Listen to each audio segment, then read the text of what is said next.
Good morning. This is Taliba Set, and today is March 8th, 2016, and it is International Women's Day. I wanted to stop for a moment and just bring you guys a really short message about celebrating yourself and taking care of yourself as a woman. As women, we're often getting caught up in the day-to-day care of everyone else, and that's fine because it is actually what we're hardwired to do. Women are hardwired to nurture. In fact, that is the reason that men and women connect with one another, because men learned to nurture from women. Men do not, they don't have nurturing as a birth or inborn process. They learn to nurture from their mothers, from their sisters, from their wives, and then they carry on with it. But I digress. The fact of the matter is, we as women, we get caught up in the day-to-day taking care of everyone else. We're taking care of our friends, we're taking care of our families, we're taking care of our children, our partners, whoever. We will find anyone other than ourselves to take care of. Women have been conditioned to be the workhorses of the household. We are the ones who primarily in the past did all the cooking, did all the cleaning, did all of the things in the household that made life easy for everyone else. I remember when I was growing up, my grandmother used to always say, a man will work from sun to sun, but a woman's work is never done. And she meant that. She said it even though it was a little cute rhyme. She meant it. She was always hanging out clothes and she was ironing clothes. And I remember I did not even think about ironing. She ironed. She hang our clothes out online. She'd go get it. She would cook. And the whole time she would just be singing. And she was singing and singing and singing and singing. And that was her way of, I guess, distracting herself from the fact that the work was hard. But it was the way it was.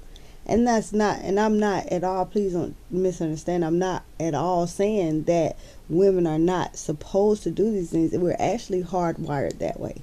So I just want to remind you, though, that in the extending of that compassion to everyone else, it is very important as women that we take the time out to internalize that compassion, to bring that passion into ourselves. There's a wonderful man, Jack Cornfield, that said, if your compassion does not include you, it is incomplete. Which means that if you don't take care of you, how can you take care of anyone else? I mean, it is foolish to think that you could keep giving and giving and giving of yourself, your time, your energy, your soul, and never have anything returned to you, from you, and you can keep going, because eventually that cup is going to empty. You cannot continue to pour from an empty cup.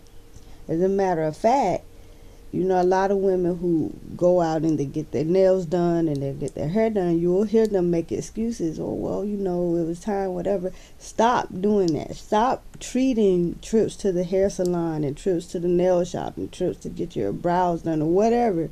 Stop treating those things like luxuries, like extras, like things that you need to earn, because the fact of the matter is those are things that make you feel good, and therefore they are necessary. I'm not saying you have to go to the hair salon or you have to go to the nail shop, but whatever it is that you like that makes you feel good, it is a necessity, because those are the things that recharge your batteries, that give you the strength that you need to be able to care for those that you care for.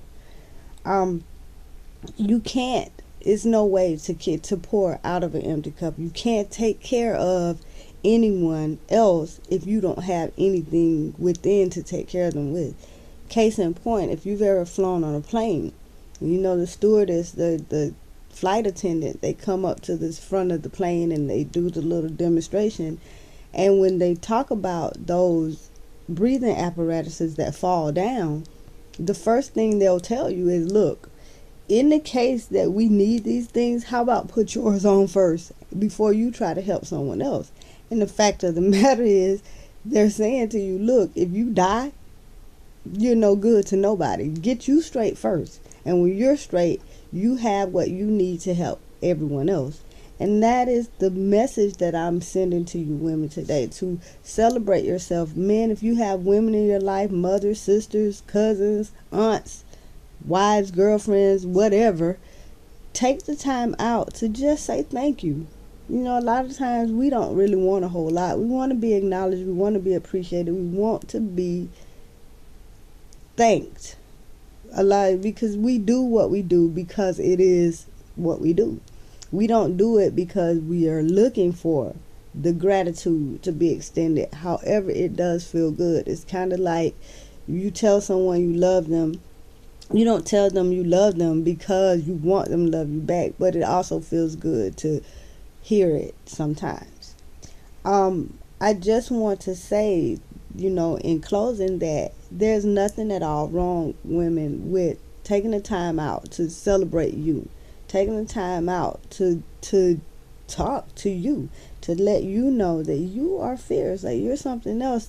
This year's theme actually is One Day I Will.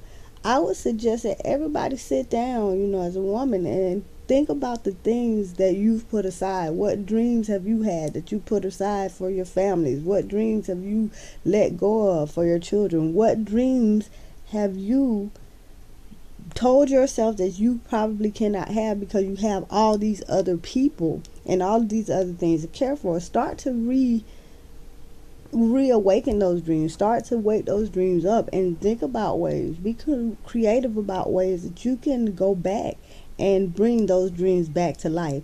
With that, I'm going to go ahead and close. I just want to say, everybody have an magically delicious, happy, stupid, awesome International Women's Day today. You guys are fierce. I love you all. With that, I will you love, light, and abundant life. This is Taliba Asset. Goodbye.